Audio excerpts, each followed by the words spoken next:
Good afternoon. I'm Sharon Sobol Jordan, President and CEO of the United Way of Greater Cleveland.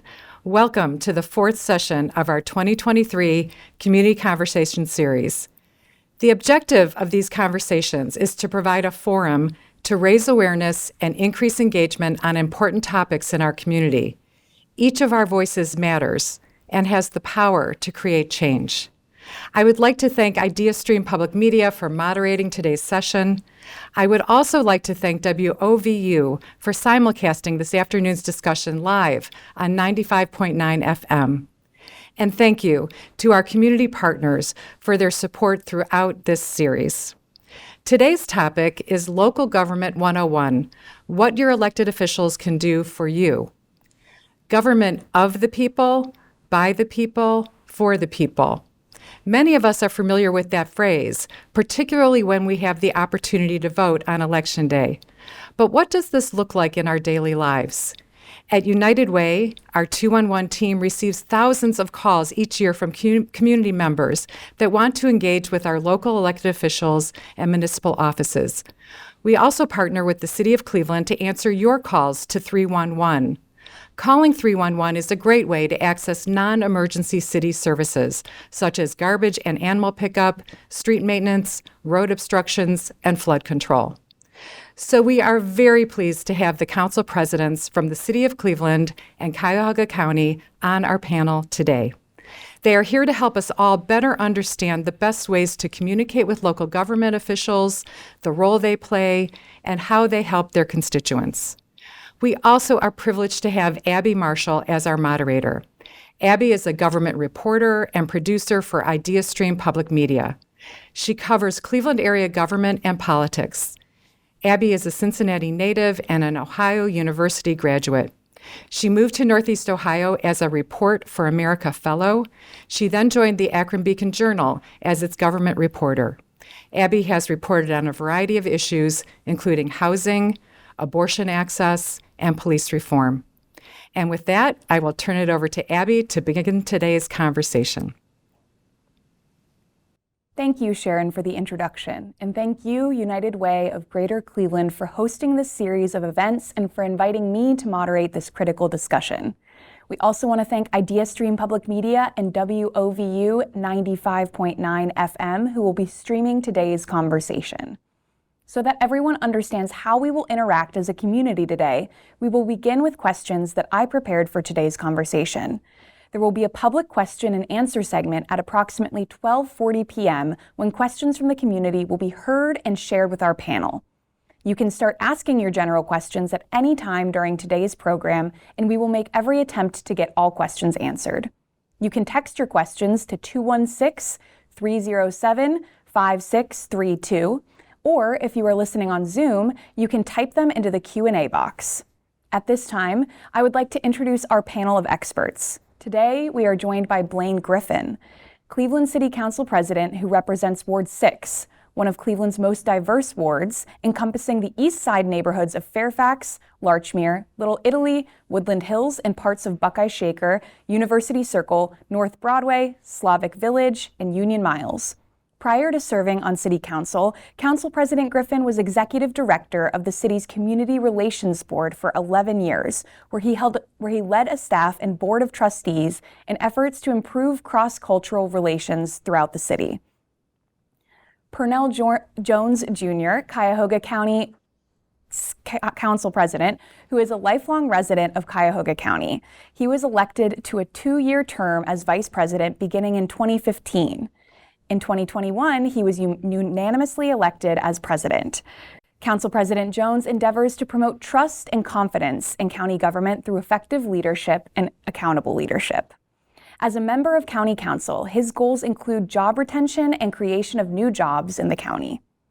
Welcome, everyone, and thank you for taking the time and your expertise for today's dialogue. Thank you.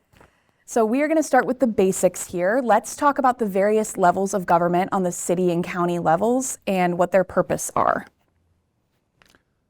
Well, basic levels of government. Our county council, I'm the council president. I have an 11-member council. We are the legislative branch of government, and we stand side by side with our county executive Chris Ronayne, who is, again, the county executive. And again, those two branches of government, we are a check and balance, separate but equal branches of government, check and balance on one another, and a partner in serving the residents of this county. And just like the county, we have a mayor, and we have 17 members of Cleveland City Council. Cleveland City Council has approximately 25,000 members, 25,000 people that live in each district. So it's based on an average of around 23 to 25,000. And just as Council President Jones said, we're checks and balances with each other, the legislative branch, just like any other body, the executive branch, the judicial branch, and then we're the legislative branch. Mm-hmm. So you're all elected officials. What are the differences in the ways you interact and respond with community members as members of council versus the mayor or the county executive? Well, as the legislative branch, I am a councilman. I interact with the residents maybe to a greater degree than the county executive. I am elected by 1/11 of the citizens of Cuyahoga County. Blaine mentioned the population of the city. The county has close to 1.3 million residents. So if you divide that by 11, there are over 130,000 on average between each councilman. And we attend the council meetings that the mayor, councilmen will have in their respective wards in the cities. That is a way of engaging with the residents, one of the first ways. As a council person in this age and time, you have to be high touch and high tech. Mm-hmm. High touch because people want to see you, they want to feel you, especially as a ward-based council person. Mm-hmm. They want to see you at the grocery store. They want to see you walking in the neighborhood. They want to see you at the local library. They want to see you at the local eateries and shops. So I spend an enormous amount of time just being visible. In my opinion, your best ability in this business is your availability. But then you also have to be high tech. We have a large database that I consistently email. For example, when we had winter weather hazards a few days ago, we send out a lot of messages via email, social media. I have a platform on all social media sites so that people can contact you that way as well. So there's no shortage of ways, high tech and high touch, that you can talk to your council person. And I will tell you that I have a monthly meeting that approximately 100 or more people come to with street club presidents and others throughout the ward. And then just letting you know my feverish work schedule, I probably would say 4 out of the 7 days of the week, I am at some community meeting in some capacity every night. Right. My role covering local government, it seems that the fundamental role of a council person is to help people, whether that's through legislation or through the things that you're talking about, taking calls, interacting with residents. It seems like there's kind of that push and pull of you're getting calls about, hey, I can't shovel my driveway today, but you also have to be at City Hall creating this legislation and passing it and approving it. So can you talk a little bit about that balance? Well, the balance, again, it starts with the needs of the residents. The needs can be very basic: food, water, shelter, those things. But there are higher needs for the residents as well. How do we make transformational change in just the housing stock of a community, their local businesses, just their quality of life?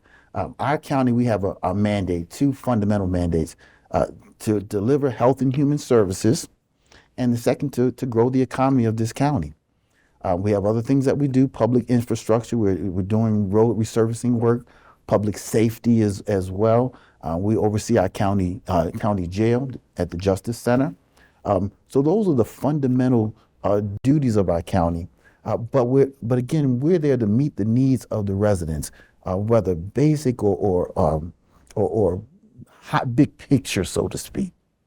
You know, when you're a council person, one of the things you have to be is a master translator. And you have to be able to translate between different systems, different people at different stations in life. And one of the things that I will tell you is, that's a very important question that you're asking, because there's a train of thought that some people believe that we should just be locked up in a room at City Hall in 601 Lakeside, write policy, pass budgets, and not do direct service. But you have to ask yourself the question, who is government supposed to work for? And if government is supposed to work for the people, by the people, then you have to really do what Councilman Jones just said, listen to what people need. And I would tell you that probably 70% of what I do and how I provide services for people is not technically in the job description for Cleveland City Council, but you have to respond to the needs of people. Government has to meet people where they are and has to be able to be a master translator to be able to, navigate between the boardrooms and the streets. And that's what I pride myself on in order to try to help people understand that, because a lot of people don't really understand what a council person is supposed to do, but because you are the closest with the people, most people come to you. They may not talk to their president. They may not talk to their congressperson. They may not talk to their governor. May not even talk to the mayor. But they will talk to their council person. They will pick up the phone and in some cases just come and knock on your door. Right. Absolutely. If I could add to that, people know the city. They know their respective cities. Sometimes they don't know the county. Right. But we are local government. We're not the state. We are local. But we are partner, and we partner with the city, providing resources and whatever is needed to serve the residents that we both share. Yeah, absolutely. A point that you brought up, Council President, is being a master translator. And as a journalist, I absolutely understand that, especially with local government issues. It could be very difficult and convoluted to explain some of these processes to people. So I think that that's a chance for us to work together, which we often do, as you guys know. So one of the things you brought up was collaboration, county, city. Can you talk a little bit about how you work together and maybe some of the differences between what you do versus what you do? Well, we are two separate governments, obviously, but partnership is critical. If we go back years ago, let's go back to the early 90s, one of the greatest collaborations between the city and the county were the creation of our sports teams, the facilities, the Rocky Mortgage Fieldhouse, as it's called today, the baseball field. It was Jacobs Field back then, Progressive Field now. But those were opportunities to partner to create facilities that benefited the residents of this community and strengthen our region. But we have many collaborations. We collaborated during the coronavirus, strong partnership there. And it's something that we are continually working and searching to, again, find partnerships and not duplicate services, but find ways to partner. Well, Cleveland is a big city in a small town. And one of the things that you'll find is that a lot of people have relationships with each other. Me and this gentleman have a long relationship, and it's nothing like being able to pick up the phone and say, hey, what you hearing about this? What you think about this? And being able to have a partner at the county level to do that. You don't have that in every government structure. And so that's important to be able to have those relationships across this county and across this city. But I want to pivot to something that you said, and I hope that we spend some more time with that. I think the media has a tremendous role and responsibility in what we can actually do, because they don't even teach civics in class anymore. So a lot of people don't even understand the separations of government. I can tell you there's a lot of misinformation and disinformation about what government is supposed to do. And then a lot of people look at us as council people. They come to us for an enormous amount of social services. Well, our city budget and our taxpayer dollars have to go towards personnel and police, fire, EMS, street repair, garbage collection, all of those different things. So we don't always have the capacity to do some of the social needs that are needed. So we have to have collaboration with the county because they're the social service safety net. Yeah. We have to have collaboration with the county because when we're doing these big deals, because somebody made a decision, several people made a decision a long time ago to get into the sports team business. Mm-hmm. So we cannot fund some of these big projects by ourselves. So we have to have a partner in the county to be able to work with us on those deals, which help bring revenue into the city, which help pay for all those things that we're talking about. And then most recently, Council President and myself got a chance to join the county executive and the mayor to go to Ireland on an economic development visit in order to talk about our airport and how our airport is a regional driver and how we can utilize our relationship with Ireland to connect us, not just with Europe, but the world. So we have to, in order to make Cleveland competitive, we have to have a relationship with our county government. And I would say because of our relationships, we've been in a pretty good place. Yeah, we can talk a little bit about the role of the media since you mentioned it. Speaking specifically about that Ireland story, I remember we chatted about that. My role, of course, as a journalist is to, hold entities accountable and that sort of thing. So we did report, on the cost and all that, but also kind of getting out the messaging you're talking about of what was the purpose, because people can look at that and kind of gawk at the price tag, or this is how many people went over there, and well, why do Cleveland officials need to be in Ireland? So can you talk a little bit about, our relationship as the media, as city and county councils? All any elected official asks is for the media to be fair and to tell the facts. That you have a lot of, because of the emergence of social media and online platforms, you have a lot of people that can create narratives that are not based on good journalism, quite frankly. And we just like responsible journalism. Journalism was actually my major when I was in school, because I felt so strongly about the media and what it can actually do. But just telling the truth about the story. We just had a recent initiative that was put on an initiative that there was a lot of misinformation, and I felt it was important for the media to talk about, well, we don't pay for capital improvements with the general fund.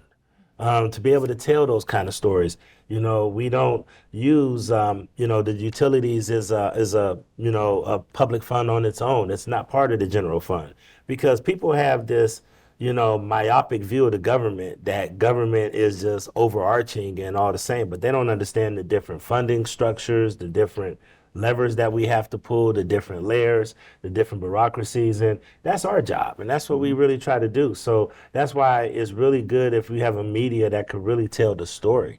And whether I'm on the right side of the story, the wrong side of the story, all I ever ask is fairness. Sure. Yes. And the media's role is vital. It's critical. It's a window into what we do. We are generating the news, so we're living it. But by the time you report it, and I go back and read it in the paper, and sometimes, as Blaine has said, we want it to be fair, but we want the community to know what's going on. Blaine, and again, mentioned our trip to Ireland. It was an incredible trip. It's one where a county executive and a mayor might typically go, but we had an opportunity to be there. And it was one where we were able to strengthen business relationships, establish new ones. It was eye-opening for me. Then the county executive will typically go, and they'll come back with what ultimately is developed in the coming months and years. And then our 11-member or Blaine's council, we would then vote on it. But having been there personally, I got to see the beginnings of it. So the executive still has to sell me on it, but now he only has to sell me halfway, because I did get to experience it from the beginning. So it was a trip that was beneficial to the residents of this region, with Aer Lingus, that direct air flight to Ireland, and all that's going to develop from that relationship. Right. And the county and the city funded that. Right. That's how you have collaboration that ends up in good economic development that helps our city. Right. And for the audience watching at home, if you could text your questions to 216-307-5632. And also, you are also able to request public records as citizens, the same as journalists can. So you can do that through the public records portal with the city of Cleveland. And one of the things that you talked about was, translating to people. That's why I, in my work, try to do a lot of explainers. I think with the participatory budgeting thing that we had just gone through with the city and the most recent election, I did kind of a breakdown of FAQs, which is a little bit more digestible for people. So if anyone has processes that they would like explained, you can email me at amarshall@ideastream.org, and I will do my best to try to explain and go through some of these processes. And kind of going off of that, you mentioned, Councilman Griffin, some of the ways that people can reach you. What is the best way for people to reach their local elected officials and council members?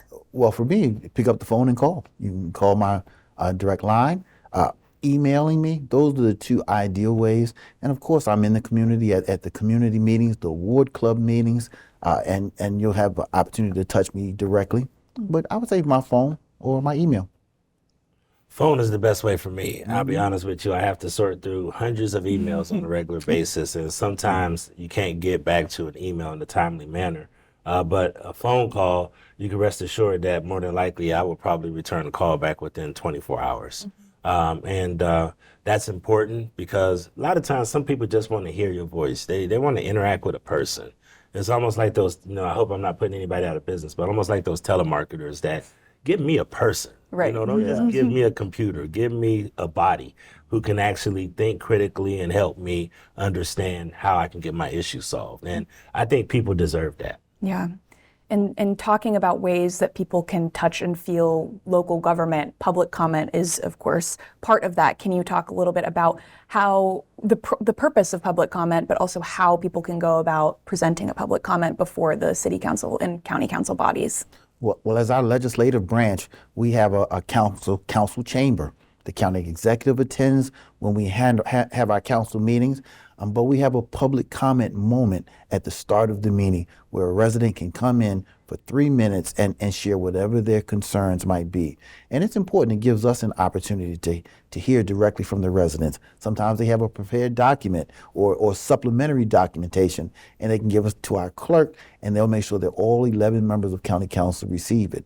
But we meet every second and fourth Tuesdays at 5 p.m. at 9th and Prospect in our council chambers, and we're open to the public, and we love it when the residents come. Whenever there's a really pressing issue or a critical issue, the room can be packed. As we do our day-to-day, it's still a great time to come in and learn, but it's available there for the public to engage us directly and see us at work. Public comment is, part of our operation as well, just like the counties at the beginning. Anybody who ever wants to sign up can sign up at citycouncil.org/resources/public-comment. And the reason that I wanted to make sure to get at, because you have to go online and you have to, register to do public comment. But I will say this about public comment. We're having some growing pains with public comment. And the reason that we're having growing pains with public comment is because a lot of times people that are not Clevelanders that want to talk about international issues and other issues sometimes drown out the voice and drown out the perspectives of Clevelanders. And we're struggling with how we can right-size that. It has led to some other things around safety concerns because some of the comments and commenters have gotten pretty aggressive with members of the public and others. And we're going through some growing pains, but at the end of the day, we do have a public comment process, and anybody can sign up at that area that I just mentioned. If I could add to that, because Blaine is right about people are passionate. There are important issues that people want to discuss, but you have to do it in the right way. We don't have cheering or jeering. You may support an issue, but we're not going to have the whole room break out in clapping or in disapproval. There's going to be respectful, and everyone's going to have an opportunity to speak. That's an important part of having this public comment, that it is structured in a way that everyone gets the opportunity to express themselves at this moment. And I'll say this as well: the parking is free. Come on down and park in our county parking garage. Come on in, and the clerk will validate your parking, so you don't have to figure out where to park. In all this great city, this is where you get to park for free. Come on down and see us. And parking is free for city councilors too. You can park on the surface lot behind City Hall. I'm not sure if everybody knows that, but parking is free to come to a Cleveland City Council meeting as well. Great. And those rules for public comment, I believe, are available online. They're online. Yeah. So kind of going off of that, you mentioned that maybe some issues are brought forth that don't really have to do with city council. Could you talk about when people might best reach out to maybe the mayor or their local legislator or whoever, and how they might go about that?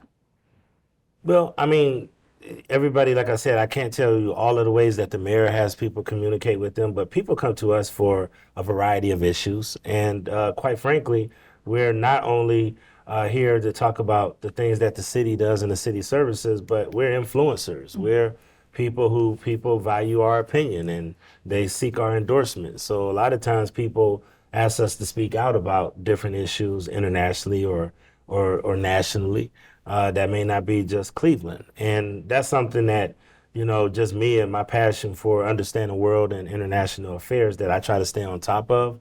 But at the same time, it's a matter of how you pick and choose where you insert yourself. And that's one of the things that I think the mayor would have to speak for himself. But my door has always been open. I have listened to any groups that have had conversations about anything from the ambassadors from China to the ambassador from Ireland to Palestinian organizations and Israeli organizations. I've actually had several different groups, Ukrainian organizations, that just come and express to say, hey, we have a population here in the city of Cleveland. We want you to understand our situation as well. So we always open ourselves up to all of those. So that's just me as an individual.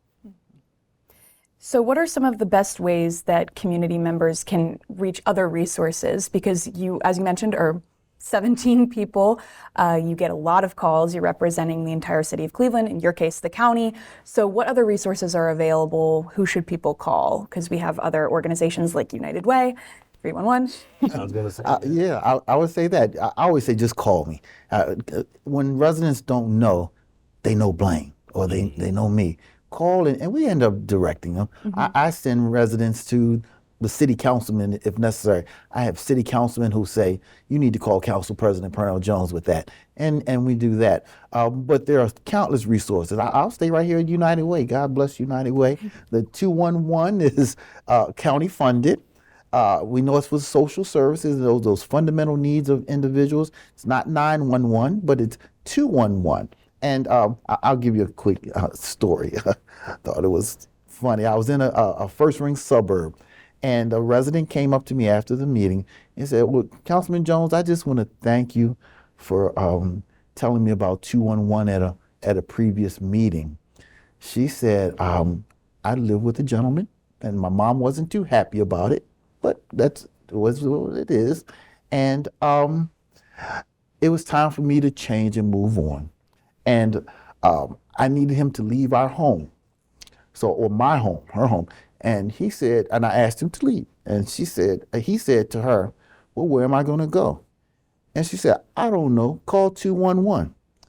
Now, it was funny to me when she said that, but it was a social service. He was able to get help. It was empowering to her. And helpful to him. So in a funny way, it was an important story where she was able to, again, be empowered, and he was able to get help. And she felt she wanted to thank me for having mentioned it before. But 211 provides social services to the most fundamental needs of an individual. And if you hadn't heard of 211, it's there and available to you.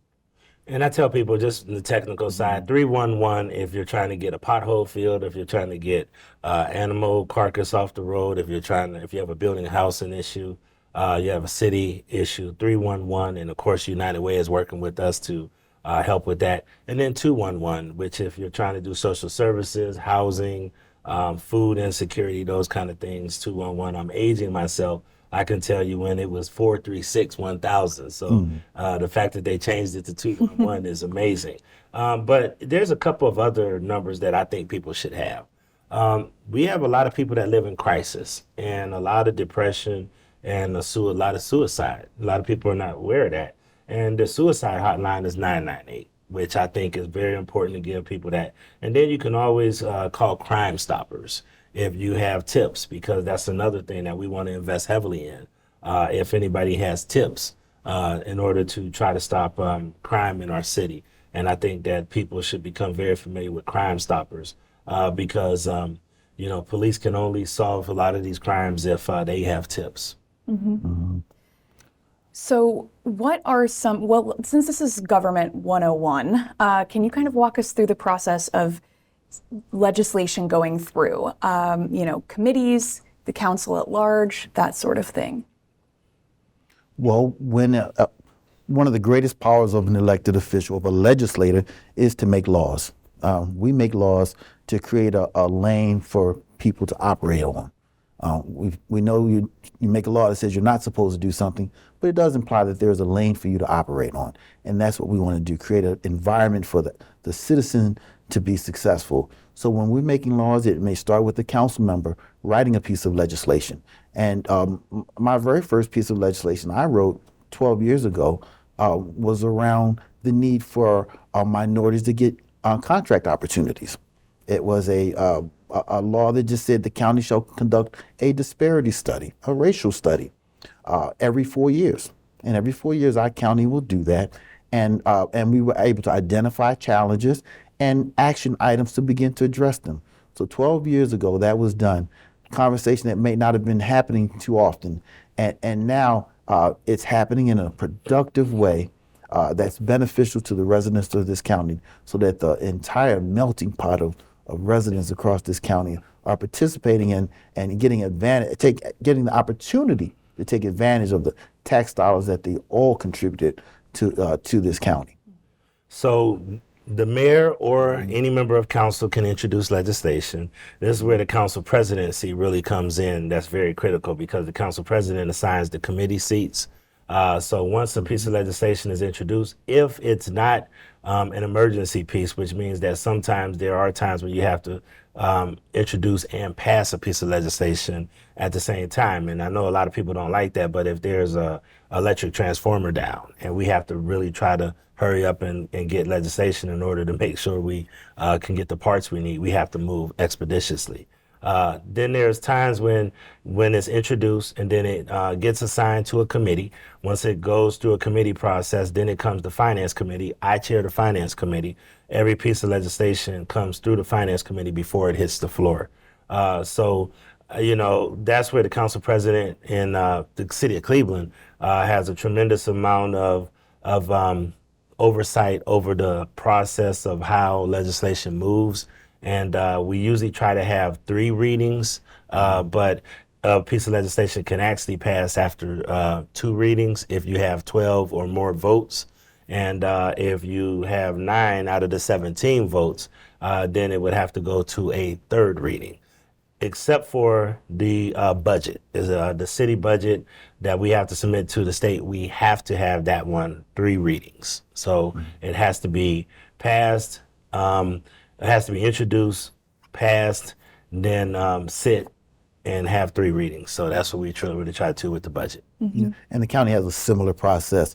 3 readings. That it's introduced at our council meeting, then referred to a committee where our committee chairs, and as council president, I do assign the chairman seats to our council members, and they do the lion's share of the work. They roll up their sleeves, dig into the legislation, and then they make a recommendation from their committee back to the full council. So if it's done on the 2nd Tuesday and referred to committee, they'll deal with it by that 4th Tuesday in the month. It's come back to us, unless it needs to stay to be dealt with longer. Then it will come back and we will deal with it. And 3 readings is a typical amount of time so that the community has the opportunity to engage. But like the city of Cleveland, there are times when you need to move with expediency, and we do that when necessary. Sure. We are coming up on questions from home soon. So again, if you would like to submit a question, you can text them to 216-307-5632. Councilman Griffin, you mentioned the budget process. Obviously, we just had an election here in Cleveland where some residents wanted a say in how parts of the budget was spent. So can you walk us through the budgeting process and how people in the city and county can be involved and have their voices heard in that process? So I'm going to try to do this in a couple of different ways because by law, we have to have community input and have to have public hearings around our community development block grant dollars. So whenever we have those hearings are usually held in February. We have to put out a public notice and people are able to come in. I will also tell you that right now we have done the budget a different way. We are actually having the committee chairs that are getting the operational hearings out the way now so that we can focus on the dollar amounts in February. It's a change that's different than how we've done it in the past so that we can get more input and be more proactive on what we'd like to see on the front end.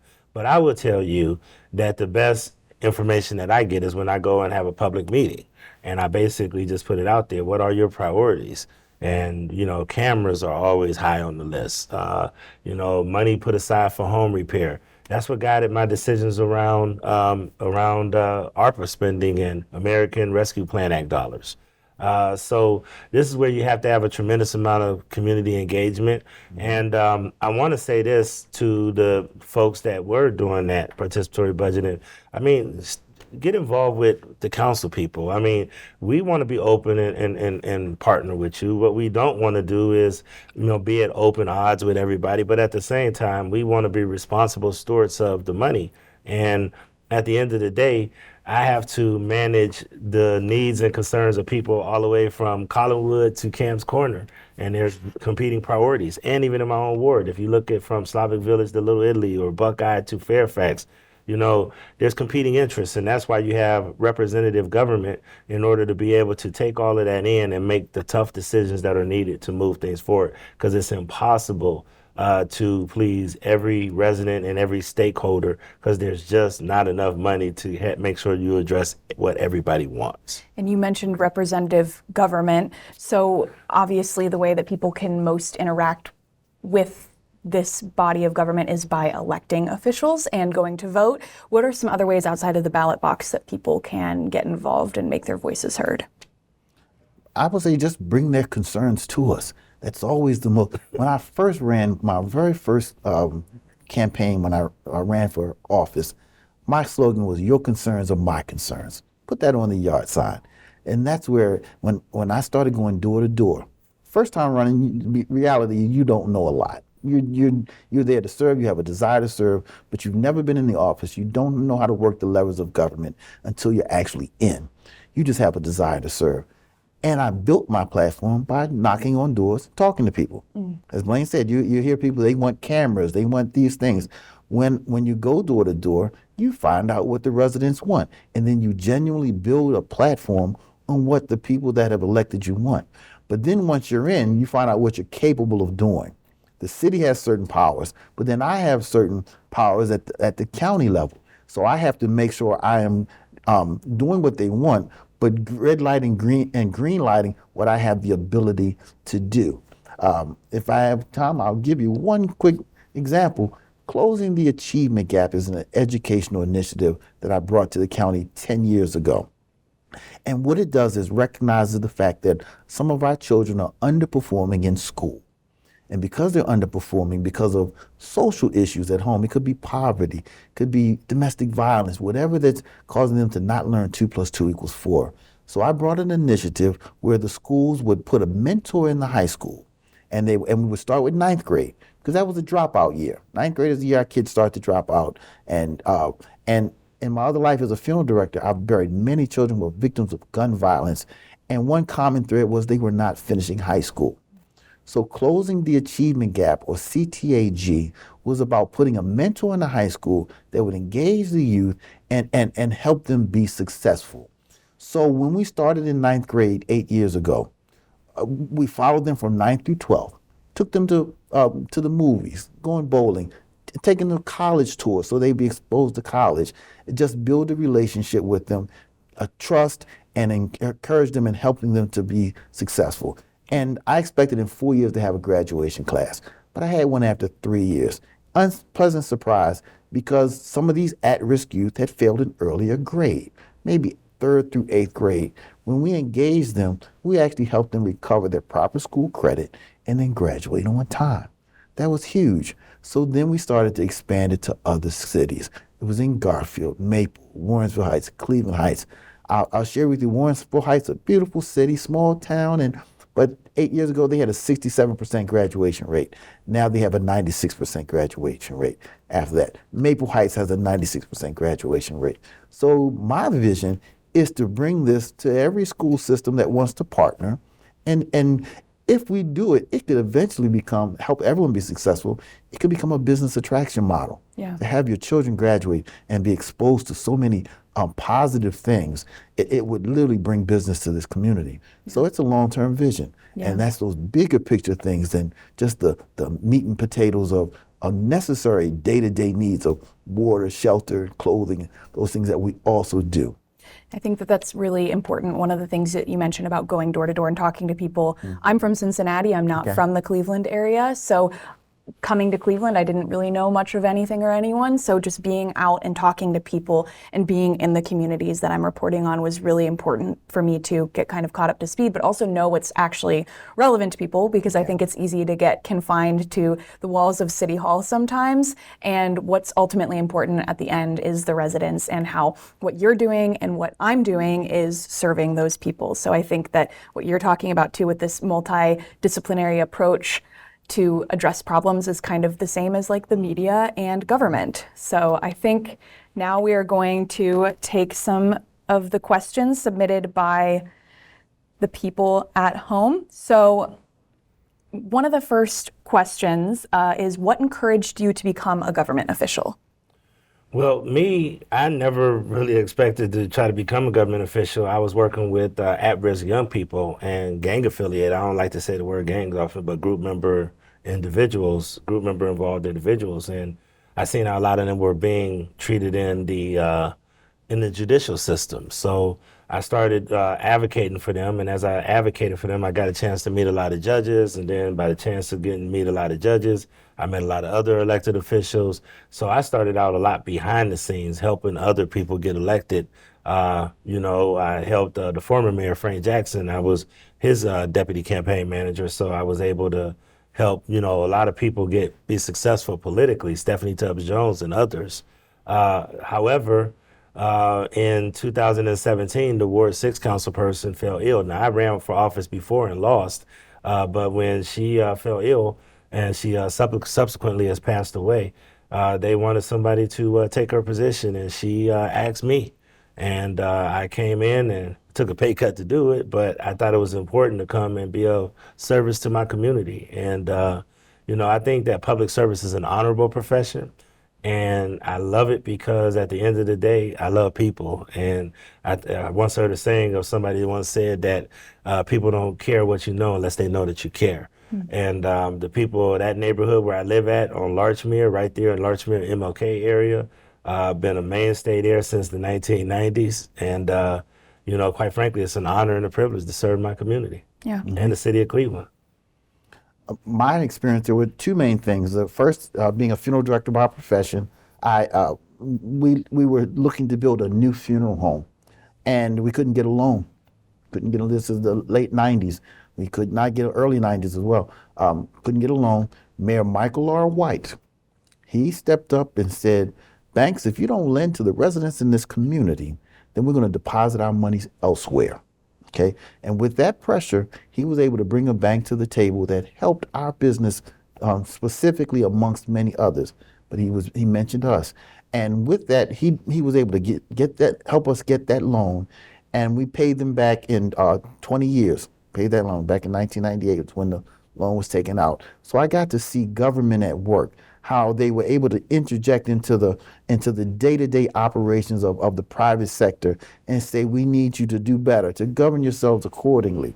And with that was the first thing that let me know government could genuinely help the residents and stakeholders of a community.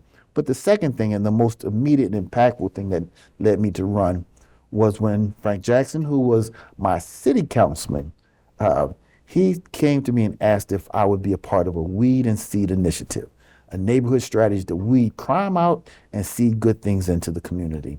And with that, I partnered with him, and we cleaned up drug activity on the street that I lived on East 73rd and Cedar Avenue, right next to my funeral home. So when that drug activity was cleaned up, to be honest, my wife wanted to move to the suburbs.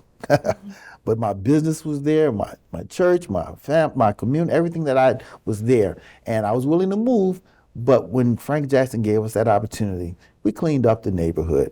We built new homes were built in that on my very street. And my wife turned around and said, well, let's build a house as well. So we did. We built a home, and we stayed right there in the community. Had I moved and I lived in Solon, I would not be in this seat where I am right now. Sure. So it was a beautiful thing to see government step in. There was a federal program, but led by Frank Jackson and to our community. And with that, he ran for mayor. Mm-hmm. And I said, well, who's going to be our councilman? And I decided I'd run for his and do weed and seed all over the ward. Didn't work out for me. My good friend Phyllis Cleveland beat me up, and she won that race. But God had something different for me. He wanted me to be here and not in that particular seat. So that is why I'm here.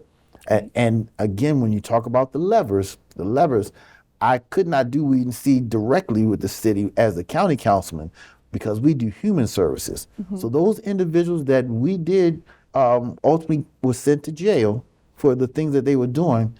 I now had an opportunity to help them be reintegrated back into the community. because that is human services at the county level. So the reentry population was one that I spent a lot of time focusing on, not just children in school, but those that were not in school, that dealing with those challenges, helping individuals come back into and be successfully reintegrated back into the community, the reentry population. Yeah, and I'm with you. I have a similar view of living where, you know, you're serving. I live within the boundaries of Cleveland. I think that that's important. That's right. I cover it, so I feel like I need to have a stake in it, and that's the best way for me to understand the needs of the residents and stuff. So I think that that's a good point. I wanted to, this was a compliment that was given. I'm sure you guys get lots of criticism, so here's a compliment from someone. The city and county should be complimented for working together in many ways, impacting the quality of life for everyone. We would like to support both entities as bridge builders, appreciating the diverse assets of our location. Our next question that we are going to go to is, how do residents get details from county and city council meetings? A lot of times these committee meetings are happening during the day when people are working. I know the at-large meetings are typically in the evenings, but how can people best get information? I can do a plug. You can read the news coverage, but what other ways can people get involved and understand what happened if they don't have 3 hours to sit through a meeting? Well, I'm glad you said that. I mean, first thing is the media. I mean, was it the fourth estate? I mean, it's important, But I would tell you also, ours are recorded on our Cleveland City Council YouTube page.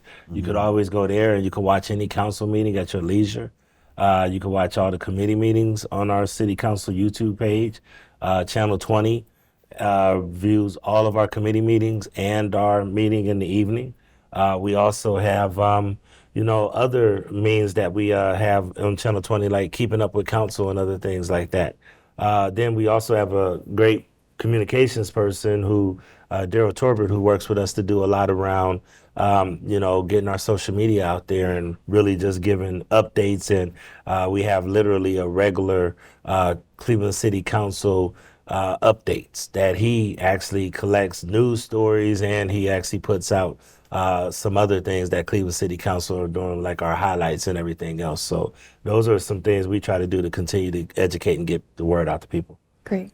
One of the things that we kind of bringing it back to what we talked about earlier was this balance of serving individual needs, but also kind of zooming out on some of the bigger issues. So this question was, it seems inefficient to serve the needs of people one-on-one, responding to never-ending individual situations. Focusing on system change, better policies, better budgets, better visioning about community safety would serve people more effectively and efficiently. How can we have a more systems level approach while addressing individual needs? So I guess the question is, again, about that balance. What support do you feel like you need, or is there a better way of dealing with individuals while also focusing on the big picture? Well, I don't know that there's a better way, but you just have to do both. You have to walk and chew gum at the same time. I could never turn away from any one resident because their need is real. They're coming to you with a genuine concern, and it may not be global, big picture, but it's everything to that one resident. So I'm never going to not meet the needs of one person when they call, if it's in my power to help them. But again, just like the education, we want to look at the big picture. We want to help our kids graduate. We want to do housing. I'll take a moment and share with you on housing. I've helped renovate, and the city of Cleveland has done the renovation of apartment buildings and houses throughout the community. But I looked at it and I said, okay, I've done this building. I've stood in front of it, done the ribbon cuttings and all those things, but it was just one building. How can I engage even more and be more transformative? And then I was invited to speak at the United Pastors in Mission, local ministers. And they wanted to know how the county and the church could better partner. So I said, well, we already partner. When it comes to the food pantries, that food is taxpayer provided. We give money, $1 million to the Cleveland Food Bank, and then the churches get in their vans and their volunteer ministry, pick the food up, come back and distribute it with the template that the county gives them, and we deal with food insecurity across all of Cuyahoga County. Did a fantastic job doing pandemic and on a day-to-day basis even now. Well, the county has far more to give than just food. We have so many resources, and one is a Cuyahoga County land bank. We have the ability to fix up vacant and vandalized properties. So I challenged the churches, just as they've dealt with the food pantry, I said, look around your church and 360 degrees. If there are vacant and vandalized house, let us partner with you and help you fix it up. The land bank can give you the technical support to do it yourself, or we can come in and do it, do the majority of the work for you. But if you initiate and you want to be a real estate investor and take interest in your community, and a significant number, doesn't require every church, just like every church doesn't have a food pantry. But if we had a significant number, then we could be transformative in the east side of Cleveland, or city of East Cleveland, and across all of Cuyahoga County. So those are the opportunities where you find moments to be big picture and be transformative, and you don't have to choose between the needs of one resident and the needs of the entire county and the region. And that's where that tension is at, where a lot of people, once again, like I said earlier, want us to be in the room, lock in the room and make policy and go over budgets and do all those things. And I would tell you that in a middle class, affluent community, that model may work. And that's where I ask the question to most people, who is government here to serve? And if government is here to serve the community, we have a tremendous amount of people in our community that are in poverty. So how can we turn our back during COVID when people are hungry and people need access to the broadband services? How can we not respond in good order when we meet these folks that are returning back to our community from being incarcerated, and not try to find productive on-ramps for them to be a productive taxpaying citizen? All of those kind of things is government responding to the needs of people. And at the end of the day, you can't do this business without having that personal touch with people. And throughout the years, because so many council people have made themselves so accessible and have been so hands-on with people, that's what the community expects. So I'll be a little bit more lighthearted and show a little levity when I say this, but you cannot talk to people if you want to. You won't be in this job long. Yeah, that's right. So it sounds like community partnerships are a good way to kind of bridge some of those gaps that we're talking about. And yeah. They are essential, and if you don't do them, you won't be here long. So a few questions about public comment. Someone said there is some discussion about limiting comments at Cleveland City Council meetings to residents only. There are many individuals who don't live in Cleveland who have interest in what happens to Cleveland. How can those individuals get involved? And I just wanted to clarify, from my coverage at least, it doesn't seem like that is, that's been brought up, but that's not one of the rule changes. No, that's not one of the rule changes. And the other question about public comment is the online registration to comment at city council meetings presents some limitations for individuals who do not have internet access. How can people without internet access sign up to provide public comment at a city council meeting? They can always call Cleveland City Council clerk, and the Cleveland City Council clerk has fielded calls and actually has done a paper submission for a lot of people. The problem is when somebody has a hot issue, they flood those spots and fill those spots very quick. And that's the challenge. And that's one of the things why we're looking at what can we do to do it. And I want to say this because this is very important. A lot of people give us a lot of flack at Cleveland City Council. But we're trying to make some adjustments to public comment in order to broaden the discussion, in order to give access to more people who are disenfranchised and who don't have an opportunity to speak up. Because oftentimes the special interests control the day.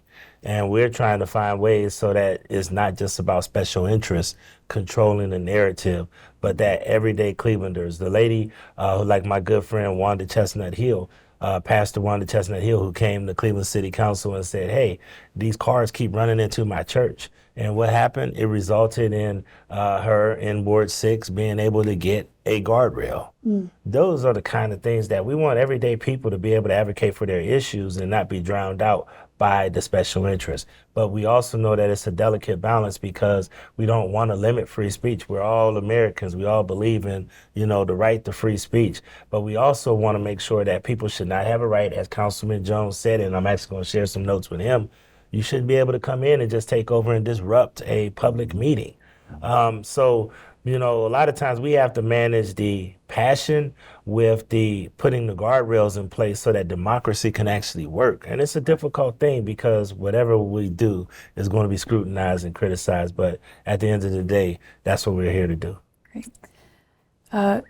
We have time for one more question. So going back to one of the things that you, Councilman Jones, were talking about with basic needs, housing, food, that sort of thing. This question's kind of twofold. It talks about the lack of shelter space and housing for people who are unhoused in Cleveland area. And this other question says, what are some social or human service issues that local government is currently working on or a part of?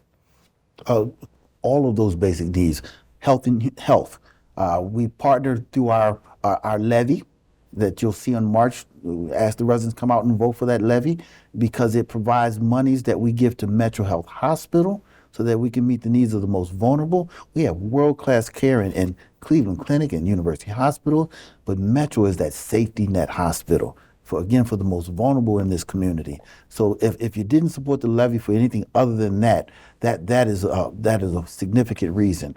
When I mentioned the schools and the raising of the graduation rate, the increasing of attendance and reducing of suspension and dropouts of our children in school systems across Cuyahoga County, that is done with those health and human service dollars because this is a health and human service need. It's just being laser focused into the school, where it's measured in terms of grade and attendance. So health and human services is fundamental to what we do and to the needs of these residents. Mm-hmm. So in 2020, we declared racism as a public health crisis in the city of Cleveland. And we really wanted to focus on a few different pillars. And one of the things that it's pretty much 5 different pillars that we wanted to deal with. One is housing and infrastructure. Which by virtue of our aging housing stock, we have challenges in the city of Cleveland. So we've taken that as a priority in the city of Cleveland to provide more affordable and truly affordable and market rate housing. Really trying to make strong investments in infrastructure, which is why I did not support the initiative that was put out there because it would have eaten into a lot of the money that we use to try to repair infrastructure. We know we have disparities in health. We've done a lot of things around passing legislation as well as I spearheaded a $115 million effort to raise money for resources around lead. Education, to say yes and working closely on a lot of the educational initiatives. Criminal justice reform. And then, also really working on wealth. All of those things are the priorities of Cleveland City Council because we have to bring back population and have to make safe and healthy communities. Thank you both for your responses and for your time. So now we are coming to an end, and I would like to introduce Miriam Kiefer, the Director of Public Policy at United Way of Greater Cleveland, to close our event. Thank you, Abbey, for moderating today's discussion, and to Cleveland City Council President Blaine Griffin and Cuyahoga County Council President Pernel Jones Jr. for an engaging and informative conversation. Thank you, Ideastream Public Media and WOVU 95.9 FM, who livestreamed today's conversation. And thank you for joining us today and being part of the dialogue on this important topic to our community and elected officials. United Way of Greater Cleveland's 211 program is available 24/7, 365 to connect community members in Cuyahoga, Jaga, Ross, Darke, and Belmont counties to a variety of essential community services. Information on our next panel discussions will be available on United Way's website at unitedwaycleveland.org. All community conversation events are complimentary and open to all. Thank you for being with us today and have a good afternoon.